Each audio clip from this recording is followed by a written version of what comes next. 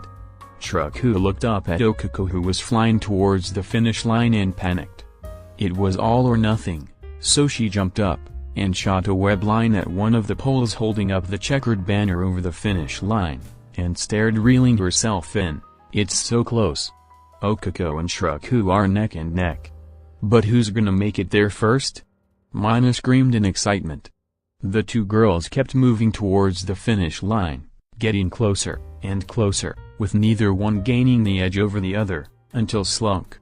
One of the traps activated. A wall popped out of the ground, right in front of Shuraku's path, stopping her progress, and allowing Okako to shoot ahead, and fly past through the finish line. She did it. Okako Uraraka has won the race, landing herself in first place. Mina shouted excitedly. Congratulations, girl. You've done your class proud. Phew. Okako let out a breath she'd been holding, before touching her fingertips together. Release. Ugh. Shuraku groaned with disappointment, as she made her way to the finish line. In second place is Shuraku. Mina announced. Don't look too down, Spider Girl. Second place ain't bad when you look at your competition. This didn't seem to cheer Shuraku up much, as she still held her head down with disappointment, and Okako gave her a pat on the head, and a sympathetic smile. You almost had me there. Had that wall not shown up, who knows what would have happened, Okako reassured her. And hey, I think Izuku will be proud of your quick thinking. Well, with first and second place decided, let's see who's gonna get that bronze medal. Mina said. Let's see how Lady K is slam. Suddenly, a tree came crashing down a few yards in front of Shuraku and Okako, with Kiba on top of it. Aha! It worked. Kiba cheered, as she hopped off the tree, blood dripping from her hands and mouth. Even if I can't get first, I refuse to be in last. And Lady K takes third. With an incredible feat of strength, Lady K seems to have thrown a tree, and rode it all the way to the finish line. Mina explained. Also, what's up with the blood? Well, I couldn't do something like this at little over half my strength now, could I? Kiba stated. So I had to hunt a deer that had wandered into the racetrack, and drink its blood to regain my power. Wow. Brutal as heck, Lady K, Mina commented. Well, now with only 2 contestants left, I wonder who will make it to 4th place? Ida and Nara kept trying to make it up the hill, sliding down many times, before eventually, Ida made it up, and crossed the finish line. And Ida gets 4th place. Mina, shouted. And with that, the race is over. A horn sounded, signaling the race's end. Nara let out a groan that was full of exhaustion and disappointment, as she flopped to the ground halfway up the hill. "All right, everyone. Make your way back to the backyard, and let's wrap this up," Mina explained. By the time everyone made it back, night had fallen, and 1A had taken the time to set up for the next event. Blankets were placed around the backyard, and dinner had been placed on tables. But before that, they had to wrap up the race. "All right. Time for the awards," Mina said. Okako, Shraku, and Kiba stood on 3 podiums, with Okako on the highest one, Shraku on the second highest, and Kiba on the lowest. Shoji came forward, with a gold trophy, and 2 medals. 1 silver, 1 bronze. The multi-armed boy gifted the trophy to Okako while giving the silver medal to Shraku, and the bronze one to Kiba. "Congrats to your Araka, Shraku and Kiba," Mina said as everyone gave them a round of applause. Meanwhile, on the side, Kaminari walked up to Ida. "You okay, man?" "I'm fine, Kaminari. Thank you for your concern," Ida answered. "Although I am slightly frustrated, I can use this frustration as motivation to improve myself further." "Yeah, that's the spirit, man," Kaminari said, patting him on the back. Plus ultra. Nara on the other hand was not taking her loss quite as well and clapped with a disappointed scowl on her face. "Hey, you gonna be okay?" Ken asked her genuinely. "I'll be fine," Nara mumbled, before letting out a long sigh. "Just a little sore about losing a race while being the fastest one there. And I could have won if Shraku didn't make me go through that maze." "Yeah, well, she wanted to win." Ken shrugged.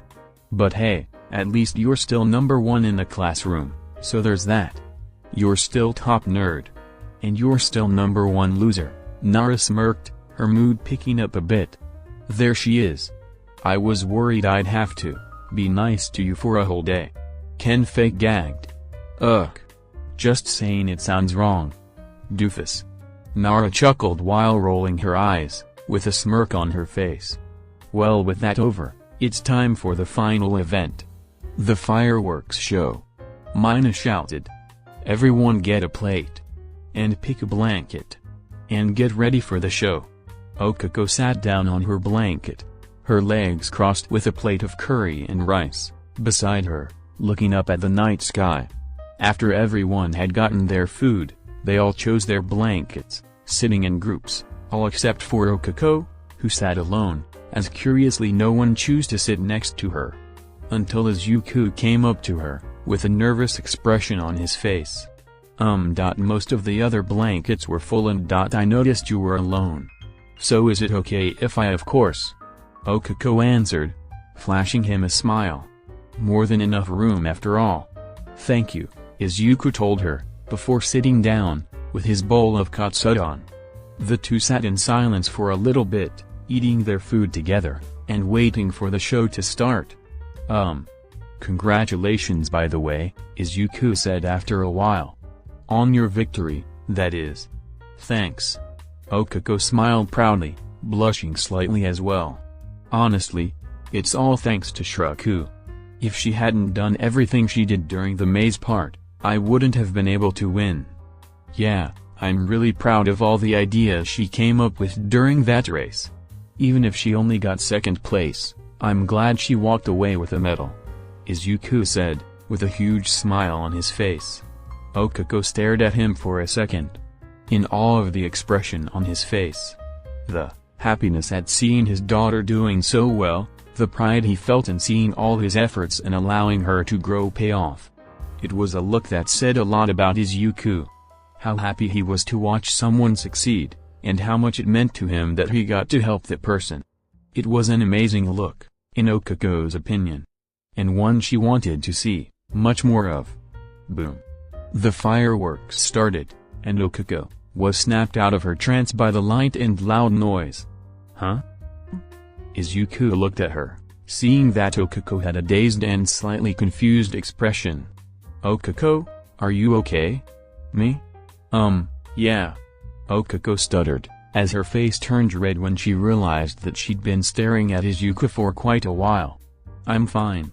"Hey, look at the fireworks. Let's pay attention to those." Izuku looked at her for a few more seconds, trying to see if she'd be concerned, before shrugging it off, and looking up at the fireworks with her. And thus, the field day had concluded, with a burst of light and color exploding in the night sky, signaling its end. Author's note: alright. And that's the end of the field day arc. By the way, the fireworks were the last event, just to make sure I'm clear. Now, as you all know by now, that big arc is coming. But we got to do a little more setup and a little more fluff before we get there. Don't worry, it won't be more than 10 chapters before we get to it. Chapter 117, Fuku's Outing. Please go camping with me tomorrow. Now, when Kyoko went to her room late at night after some lessons from Izuku, she did not expect to find Fuku outside her door, giving her a very sudden request. Fuku was shaking, sliding after giving her request, looking away from her, but Kyoko couldn't see her face because of the hoodie she was wearing. Kyoko didn't respond immediately, mostly because of the shock that came from this sudden and strange request coming out of nowhere. You don't have to if you don't want to," Fuku added in a small voice, and Kyoko could already hear dejection in her voice, like she accepted Kyoko's rejection before Kyoko even rejected her. Kyoko didn't even really consider rejecting her. Camping sounded like it could be enjoyable, and since it was Fuku, she knew they weren't actually going to go that far away from the house. And more importantly, it would let her get to know Fuku better. Which was something she really wanted. For multiple reasons. Of course, there was the obvious reason, of course, Fuku being one of her sisters, and thus she really should be on more familiar terms with her. And the other reason was that the first step in getting more familiar with people would be getting familiar with the people that live in your house. "Okay." Kyoko answered. "Did you ask Daddy for permission?" I didn't really think you'd say yes, so I didn't do that yet." "But I'll go do that now," Fuku said, before running off. I'll text you the details." Thank you for saying yes." And just like that, she was gone. Kyoko could only wonder what kind of plans were brewing in that girl's head. But she was too tired to think about that right now, so she put that matter aside, and went into her room to go to sleep. Whatever Kyoko may have thought Fuku would do, this was not it. When Kyoko woke up, she found that Fuku had texted her, telling her to meet her in the backyard at the edge of the forest, and to be ready for camping. As well as being reassured that Fuku packed everything they'd need for camping and that she quadruple-checked, to make sure she didn't miss anything. And when Kyoko got there, she saw Fuku, standing in front of a beowulf, that had all sorts of bags strapped to it. You came." Fuku's face lit up when she saw Kyoko approach. I was worried that maybe you'd change your mind." Kyoko shook her head. "No, I wouldn't do that to you, Fuku." "Oh. I'm not saying you're the kind of person to do that, it's just never mind." Fuku shook her head. "We should get going. The place I want to go to is pretty far away." "Really?" Kyoko asked, her eyes widening a bit. "It's not too far, I swear," Fuku told her frantically, worried she'd said something wrong. "I mean, it's pretty far, but we're still gonna be in our forest. It's just a part of the forest that's a lot farther away from the house. It's fine, I just thought you'd want to stay somewhere closer to the house," Kyoko explained, giving her a confused look. "Why do you want to go so far away in the first place?" Fuku paused, and Kyoko could see the gears turning in her head, as she thought hard about something. "I'm sorry, but I really want my reason to be a surprise." Fuku's expression then turned crestfallen. "But if you really want to know, I'll tell you." Kyoko sighed. She wanted to press for details, but she could see that doing so significantly worsened Fuku's mood. "It's fine, you don't have to tell me. I'm sure you have a good reason for wanting to go so far away. I do. I swear. Fuko promised. Just. Please wait until tonight. Then you'll see. All right. Kyaku agreed, already wondering what Fuko had in store. She looked up at the Beowulf. It was a rather large one, and it was absolutely covered from head to toe in different bags. She heard Fuko was a hard worker, and that must apply to her planning as well. Kyaku only hoped she could have as much fun as Fuko wanted. All right.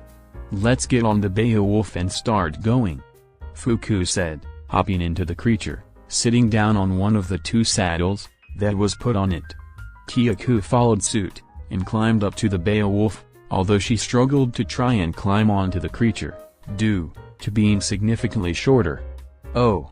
Here, let me help, Fuko said, offering her hands, which Kyaku quickly took. With a bit of effort, the two girls managed to pull Kyaku onto the Beowulf, and Kyaku got onto the saddle. I'm sorry I didn't think of that. Fuko apologized. I should have. Please stop apologizing. Kyaku cut her off, with a bit of frustration in her voice. Not everything is your fault. I know. I'm still trying to learn that, Fuko admitted dejectedly, looking back towards the front and away from Kyaku. Instantly Kyaku regretted sounding so harsh, while also silently cursing Fuku's father for making her like this. Fuku stopped herself before she said, I'm sorry again. I'll try to stop apologizing so much. I know it can be kind of annoying. No, it's okay.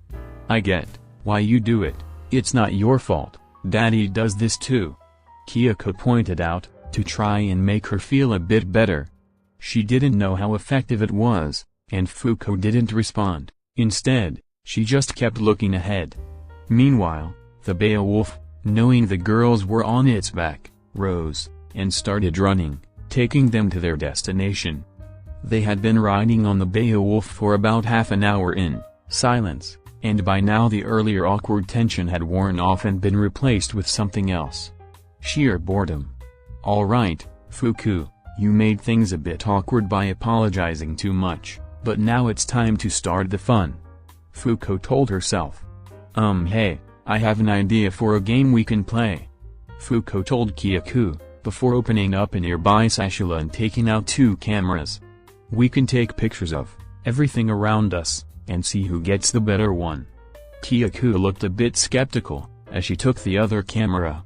Okay, how do we tell which one's better? You just kind of know, Fuko answered, sounding more than a bit unsure. Kyaku shrugged. It beat just doing nothing.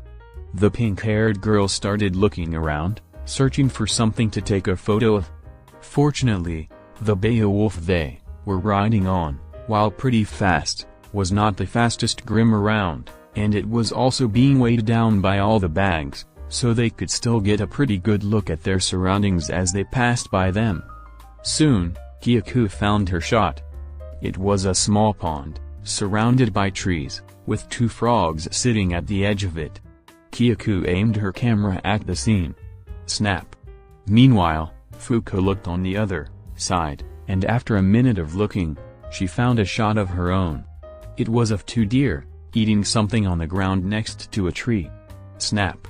Once the two had taken their pictures, they turned to each other and started comparing. Wow, that's a great picture, Kyaku. Fuko gasped when she saw Kyaku's picture. It was far from a perfect picture, it was a bit blurry and out of focus, but that was expected, for a child.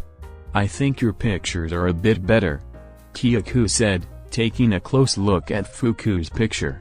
Fuku's hands were more steady and her eyes more focused, and as such the quality of the picture was quite a bit better. It's not as blurry. Well, that's... Fuko looked at both pictures. Her picture was objective of higher quality, but she liked what Kyaku chose to take a picture of more. I think maybe the blur brings it down a bit. Is it okay to say my picture's better? Kyaku nodded. Yeah, I'll try to make mine less blurry next time. Once again, the two girls started looking around for something to take a photo of. Or rather, Kyaku was. Fuku kept looking at Kyaku. Eventually, Kyaku found her next shot. In the distance, there was a red crane, standing in a small lake, with the sun shining down on it, causing the water to sparkle. Kyaku held her camera, and Fuko paid close attention to how she took the photo. Snap! The moment Kyaku took the picture, Fuko tapped on the Beowulf's head, signaling it to stop. Huh? Kyaku looked around in confusion. Why did we stop? Can I take a look at that picture? Fuku asked, receiving a nod from a still confused Kyaku. Fuku took the camera and inspected the picture she took. It was even worse than the last one. The blur was even worse, and because the picture was taken so far away and she didn't zoom in on it, you could barely make out the crane. You're moving too fast, Fuko told her. You have to take your time to get everything just right. Here, hold it up. Kyaku followed her instruction and held the camera up to her face, and Fuko moved her arms to center the shot. Here, since it's so far away, you should press the zoom button right here. Fuko guided her, as Kyaku used the zoom feature, and focused in on crane. Now try to be as steady as possible, Fuko told her. Just breathe, and focus. Kyaku nodded, and tried to do as instructed, breathing in and out, and focusing intensely on the shot. Snap! Alright, let's see how it turned out, Fuko told her, as they both took a look at the picture. It was significantly better. A lot less blurry, and they could actually see what she was trying to take a picture of. There we go. That's much better. Fuko praised her, giving her a bright, excited smile. Kyaku meanwhile, was shocked at how much the quality had improved, with just a short lesson and a few tips. Wow! You're really good at this, Fuku. Huh? Fuko blushed intensely at the sudden compliment. No, I'm just beginning too. You should see some of the pictures people take online. They're much better than mine. It's just that I've gotten used to taking pictures of stuff. Because I like to draw and paint stuff, so sometimes I need to take pictures so I can paint it later. I see. Kyaku thought about that. Maybe she should get into photography as well. It was strangely satisfying getting a good shot, and she did like painting as well. With her mission complete, Fuko tapped on Beowulf's head, and they started moving again. Alright, let's keep going with the game, Fuku said, picking up her camera. Okay. Kyaku said, sounding a bit more determined, and a bit more into it than she was before, wanting to put these lessons to use. Once again, the two girls started looking around, trying to find the next thing to take a picture of. Oh! Fuku gasped, as she saw a small hair coming out of its hole. She quickly pulled up her camera, lined up the shot very swiftly, and took a picture. Snap! Meanwhile, Kyaku found a bird sitting in her nest, with her babies. Kyaku did what Fuko told her. She raised her camera to her face, and took a bit of time to center the shot, zoomed in correctly, and snap. The two quickly turned to each other, and immediately started comparing pictures. Oh, that one's so cute. Fuko praised the moment she Kyaku's picture. So yours? Kyaku said, looking at the hair in Fuku's picture. I think yours is a bit better, Fuku said. It has 3 baby birds. I win? Kyaku asked her. Fuku nodded enthusiastically. Good job. Kyaku smiled, feeling a sense of pride. She looked at her picture and she just felt good. She'd done a good for her age job at capturing a really cute scene on camera. You know, this is more fun than I thought, Kyaku admitted, before holding up her camera, and giving Fuku a smile. Let's keep going. And Fuku's heart soared. And so the two continued to take pictures, for the next hour of their journey. However, the game ended, when they finally arrived at the campsite. We're here, Fuku said excitedly, as the two looked around at the campsite Fuku chose. It was next to a big lake and under the shade of a massive nearby tree. All in all, a very nice campsite, but Kyaku still wasn't sure why they had to go this far away to go camping. Daddy knows we're out here, right? Kyaku asked, a bit concerned about how far they were, now that she realized just how much time had passed. Fuku nodded. Of course. And there are a ton of Grimm around to protect us. And there's even a seer over there. She pointed up at one of the trees and saw a seer latched onto it. Okay, just wanted to be sure. Kyaku said, her hesitation falling away. So, what do you want to do? Well, first we should probably unpack and get everything set up, Fuku said, looking at all the bags she brought. I really did bring a lot of stuff, didn't I? You don't have to help if you don't want to. No, I'll help. Kyaku insisted. Are you sure? It's gonna be a lot of work. Fuku added, but Kyaku just nodded. Oh okay. Let's get started. After about 20 minutes, the two finally finished setting up camp. The most notable thing was the big tent, which was at the center of their camp. On the outside, it looked like a normal gray tent, but on the inside, it was actually see-through. This was something Fuku had asked for specifically from Izuku. The next most notable thing was the small table and two folding chairs, with a cooler next to it, as well as a crate with some snacks in it, but not much food, Kyaku had noted. There was also a small grill close to the table, and some seasonings and other things used for cooking. Lastly, there were also some chests, filled with various things that Fuku had packed. So what do we do now? Kyaku asked. Maybe it'd be good to go for a swim? Fuku suggested. I brought swimsuits, but can you swim? Kyaku shook her head. Can you? Yeah. I was worried that if I was being chased that I might need to swim away if I got to a lake or something. Fuku admitted. Do you want me to teach you? Kyaku nodded. Yes please. Okay, well then let's get changed. Fuku looked up at the seer. Please look away. We're going to get changed. The seer turned away, allowing the girls some privacy. After a quick change into their bathing suits, they began to enter the water. It's cold, Kyaku noted, as the two slowly walk into the water. She was wearing a pink polka-dotted white swimsuit, with a frilly skirt on the bottom. Yeah, but you get used to it. Fuku reassured her. She was wearing a plain purple swimsuit and was guiding Kyaku into the water by holding her hands.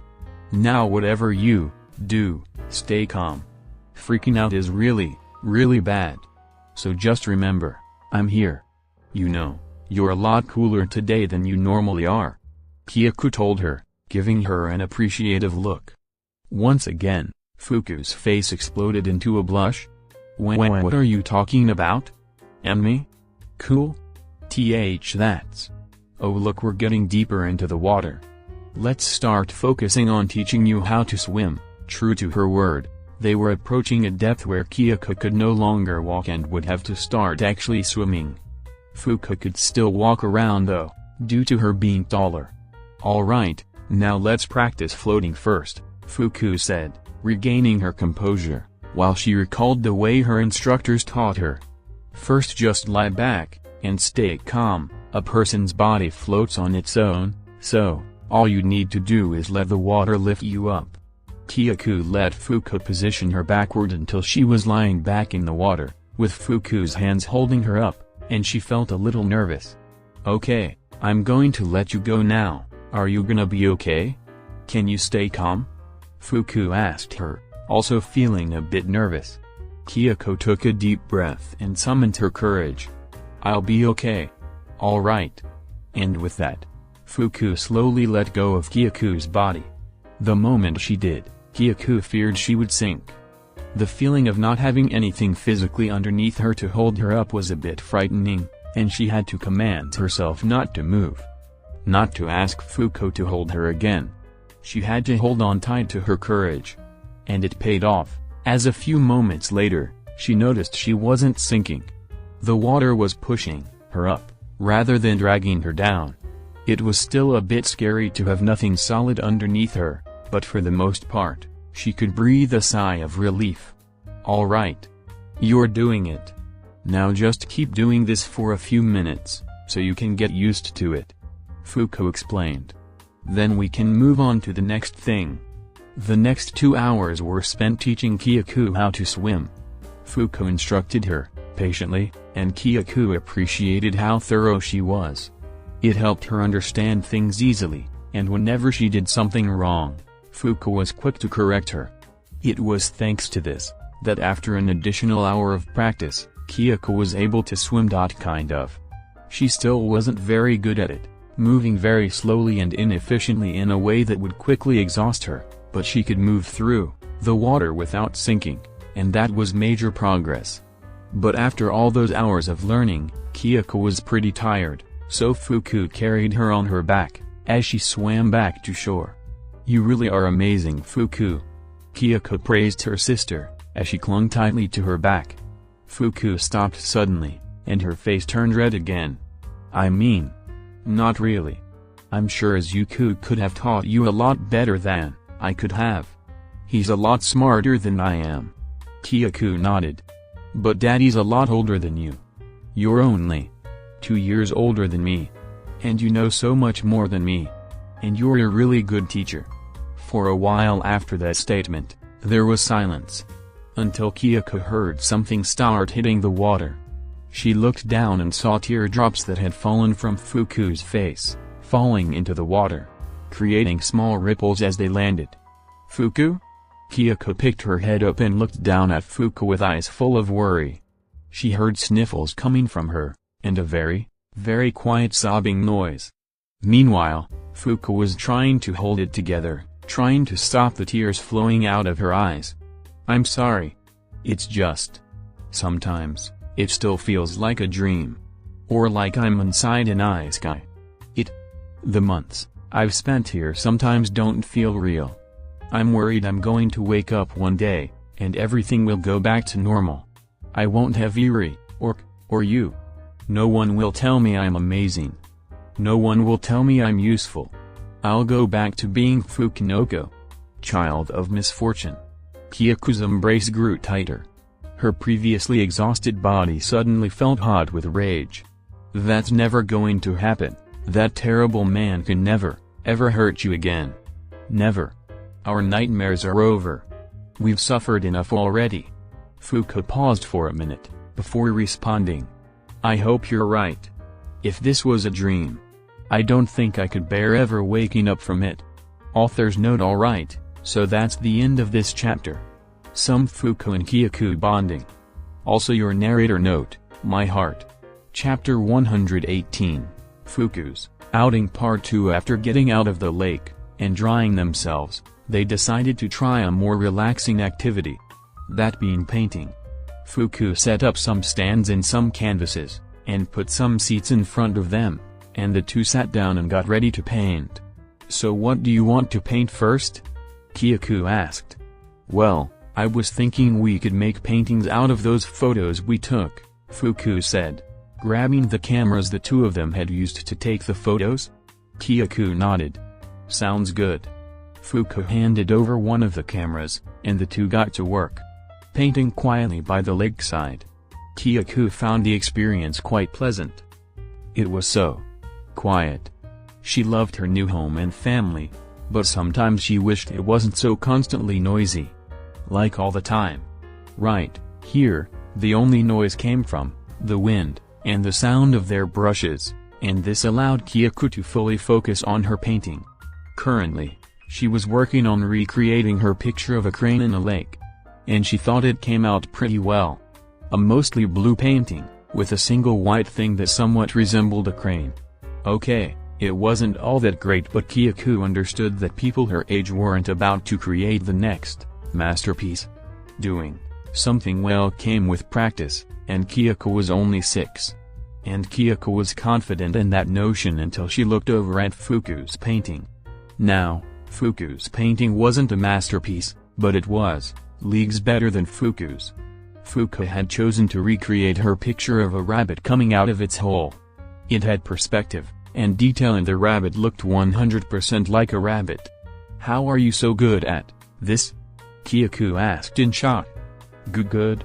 Well, I wouldn't say I'm." Before Fuku finished her sentence, she looked at Kyoku's painting, and quickly decided to stop that sentence right there. Well, I had lots of practice. Pretty much all I did was read, paint, draw, write and cook. And I stopped cooking a whole lot once. He locked me in my room, so I started painting and drawing more. So I'm sure if you practice you'll make paintings even better than this one. Actually, here let me show you something. And that's how you draw with perspective, Fuku explained. Fuku brought out a new canvas and showed her how to paint a lake properly, without just making the whole canvas blue. Now you can paint some trees, and you can make the crane look like it's coming out of the water, Fuku said. Watch. Kyoko watched Fuku intensely, as she started painting. It was a very slow process, as Fuku hesitated before every stroke, looking over the painting each time she did anything as if constantly judging herself, trying to discern the best course of action to properly paint the picture. Her hand was absurdly steady, something Kyoko had taken notice of, but now could fully appreciate. There were no twitches, no involuntary movements, no awkward lines. Fuku painted trees, and the sun, before finally painting the crane. There, now if you really want to improve it you can add some details, Fuku said. You'd be really surprised how much some lines can make a picture feel more alive. She was not wrong. Fuku added some very carefully painted lines, and it made the whole painting much better. So, did you understand what I was doing? Fuku asked her. I think I do. Kyoko understood what Fuku told her, but she wasn't sure if she could actually put it into practice. Can you help me practice? Of course. Fuku nodded, putting her painting aside, and setting up a fresh canvas.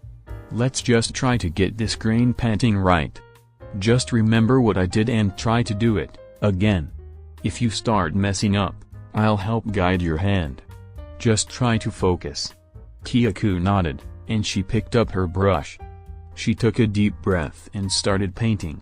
And you're done, Fuku said, putting her hands together and looking happily at the picture. Kyoko looked over her work inquisitively. Overall, it was a vast improvement on her original painting, by basically just being a worse version of Fuku's painting. Although given how good Fuku's painting was in her mind, making a worse version of it was still something she was amazed by, and for the most part she'd done it herself. Fuku had helped her out, of course, guiding her hand for a few seconds here and there, putting her on the right track, but this was still 70% her own doing. So do you want to try doing one on your own, now? Fuku asked her. Kyoko nodded, eager to see how well she'd manage on her own. Alright, well let's just see how you do, Fuku said encouragingly. After painting for about an hour, they decided to move on to something else. Archery. Twang. Darn. Kyoko pouted as she saw her arrow fly past the target and fall to the ground a few feet away. Fuku had set up a target, very close to Kyoko so her tiny arms could muster enough force to actually hit the target, and taught her the basics of how to use the bow. However, Kyoko wasn't having much luck in actually hitting the target, at all. Her arrows flew to the sides, stopped before they could hit the target, and even sometimes went backward. She'd been able to graze the side of it once but never did she actually hit it on her own. The only arrows that hit the target were the ones that Fuku had helped her with. But for some reason, she couldn't hit it, and she was beginning to get really frustrated. Fuku, seeing her frustration, began to get nervous that she may have made a mistake in her planning. Well, maybe you should imagine the target as something else. Something you hate. Like your parents. Oh, maybe I shouldn't have meant Wang. Thunk. Fuku was cut off by Kyoko, rapidly letting off arrows, and shooting them at the target in rapid succession. About half the arrows missed, but the other half impacted the target, most of them landing around the inner circle. But one of them hit the edge of the center. Kyoko smirked, before looking over to Fuku. Can I have more arrows please? Needless to say, Kyoko's accuracy improved dramatically for the rest of their practice session. Alright, and that's how you hook the bait, Fuku said, after demonstrating. putting the bait on both hooks. Now, we just have to throw the line in. Kyaku nodded and watched as Fuku sat down in one of the folding chairs she brought and grabbed her fishing rod. She was learning a lot today. And while none of these things is anything she had wanted to learn, she was appreciative nonetheless. "All right, just do what I do," Fuku instructed her. "Raise your pole, back over your head." Fuku raised her pole, back over her head, with Kyaku doing the same. "And then just throw it over. But keep your grip tight, so you don't throw the rod." Fuku continued. "Like this." Fuku threw the rod over her head, and the hook flew into the water. "See?" Kyaku nodded. She tightened her grip around her rod, as hard as she could, before throwing it, tossing the hook into the water. "Good job." Fuku praised her, giving her an encouraging smile. There was a light in Fuku's eyes that Kyaku hadn't seen before. A sense of joy Kyaku couldn't quite place the source of but was appreciative of it nonetheless. "Now we just wait." And so they did. They just sat there, with nothing but silence between them for a little while, before Fuku worked up the courage to speak. "So, you don't have to answer this if you don't want to, but what happened back when you went outside with Yami and Yonda? Why were you so upset when you came back?" Kyaku frowned, and looked away from her, not responding for a while, as she considered what to even say.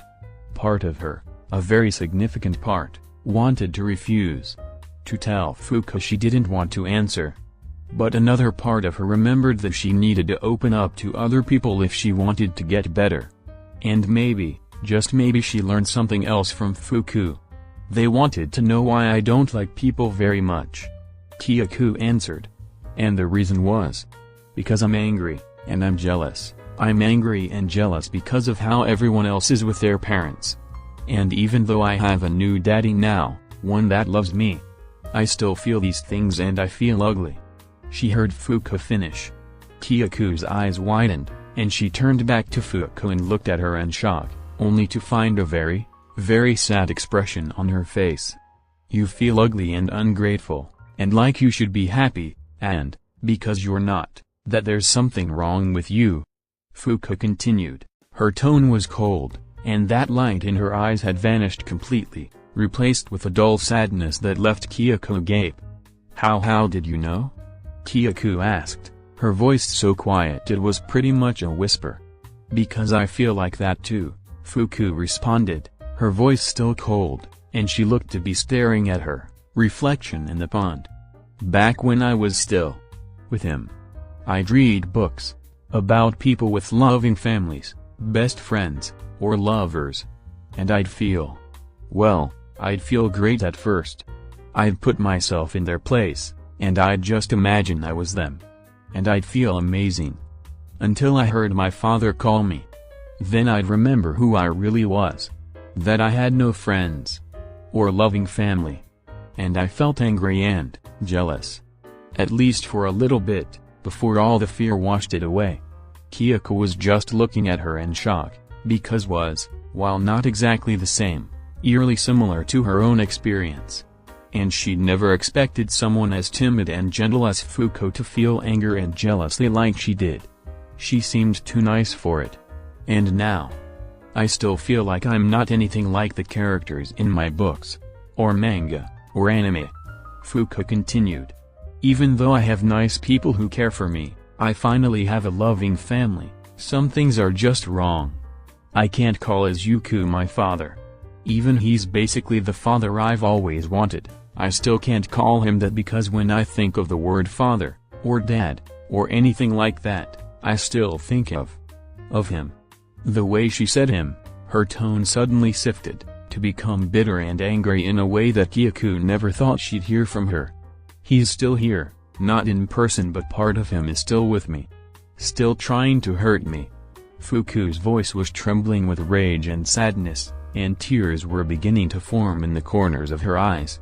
"I can still hear him sometimes, judging me, insulting me. Sometimes I can even feel him hitting me. I don't even know how that's possible, but it is. He can't touch me anymore, but everything he did still happened. It made me into this.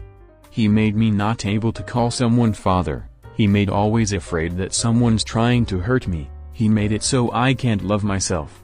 And thanks to those candies, I know exactly what he took from me, and I hate him.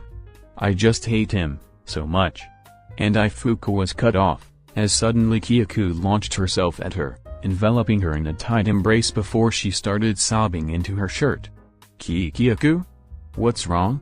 Fuka quickly put aside her own feelings and looked down at Kyaku with great concern. Did I do something? Or say something? What's I''? Kyaku struggled to speak over her tears and sniffles. It sounded like she was choking on her own words. I'm not alone. I'm not alone. I'm not alone. Kyaku didn't sound sad. She sounded happy. Overjoyed? Those words hit Fuka and hit her hard. I'm not alone. She was crying because she finally found someone who understood her. Who felt similar to how she felt. She was crying because she wasn't an outlier. And now Fuka was crying for the same reason, tears slowly falling out of her eyes. We're not alone. We are not alone. In a house full of trauma, Fuka always felt like she handled it the worst. Eri and despite going through things that were even worse than what she went through, seemed fine for the most part. Way better than her. Oftentimes she'd lament being unable to let go of the past like Eri and seemed to be able to. She felt like she was being pathetic. No one else was like this, so why was she this way? But hearing that someone else shared her feelings was liberating. And so she dropped her fishing rod and held Kyaku tightly, and the two embraced for a while. Fuka didn't know how long the embrace lasted, maybe minutes, maybe hours. She just lost track of time. They only separated when they heard a quite concerning sound. Grrr. Both girls looked up, before looking back down at Kyaku's stomach, which was the source of the noise. I'm hungry. Kyaku admitted, blushing with embarrassment at something like this interrupting such an important moment. Fuku's eyes widened, and her face went white. I was planning to cook up the fish that we caught. Kyaku's eyes also widened, as she realized that because of what happened, neither of them had caught any fish. After getting Kyaku some of the snacks she'd brought along, using those to hold them over, the two continued fishing. I got one. Kyaku shouted as she started reeling it in as fast as she could, pulling the small fish out of the water, and into the air where it flopped around, struggling on the hook before Kyaku grabbed it. More food. Great job, Kyaku. Fuka praised her before she got a tug on her own line. I'm getting one too. Fuku started reeling it back, and with some effort, she pulled the fish out of the water, and into the air. Whoa. It's as big as my arm. Kyaku said, looking at the fish in awe, as Fuka put it in her bucket. The two had been at it for quite some time now, pulling in fish and placing them in two separate buckets. It wasn't a competition, given that Fuka had more experience. It was more so that way Kyaku could look at her bucket, and say that she was the one who caught those fish. It was to make her feel proud. And it worked too. Sometimes Fuka would see her stare back at her bucket and smile. And that made Fuku smile along with her. But in between hooking and fish, they would talk. So, do you hate people who haven't had bad things happen to them? Sometimes? Kyaku asked her, as she threw her line back in. I used to, just a little bit, Fuku answered. But it always felt wrong to do that. It's not like they ever did anything bad to Fuku, so Fuku shouldn't want bad things to happen to them. So whenever I used to feel like that, I'd just think about my books and manga. Kyaku looked up at her in awe, as if she just said something revolutionary, before going into thought. Can you give me some manga so I can do that? I really want to stop being so angry at people. Of course. I know this one about a fox girl that will absolutely melt your heart. Fuku told her. Her face lit up with excitement as she began to rattle off titles she'd used to comfort herself over the years. They stopped their talk momentarily, to reel in more fish, before moving on to another topic. "How do you move on so quickly?" Kyaku asked next. "You weren't able to go out of your room at first, and now, you can do all this. But me, I haven't moved on much." Well, I wouldn't say I moved on," Fuko admitted with a pout. "I'm still really scared of doing new things. Honestly, I was scared you'd reject me when I asked you to go camping. It's hard, really hard, to force myself to do all this. But I need to do it. When I ate the candy, I finally knew what it felt like to not hate myself. And I want that. I want it more than anything in the whole wide world. I always have, even before I ate the candy, but now I want it even more.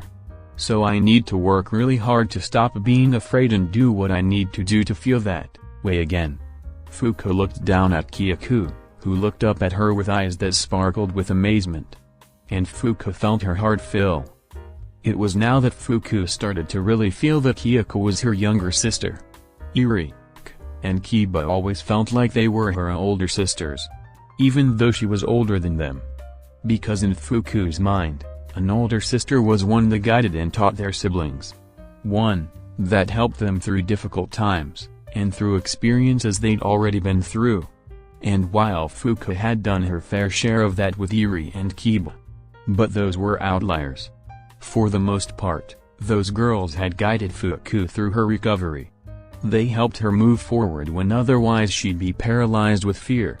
But or rather, thought the entire day, Fuku had been guiding her, showing her how to do new things and giving her advice on how to push forward.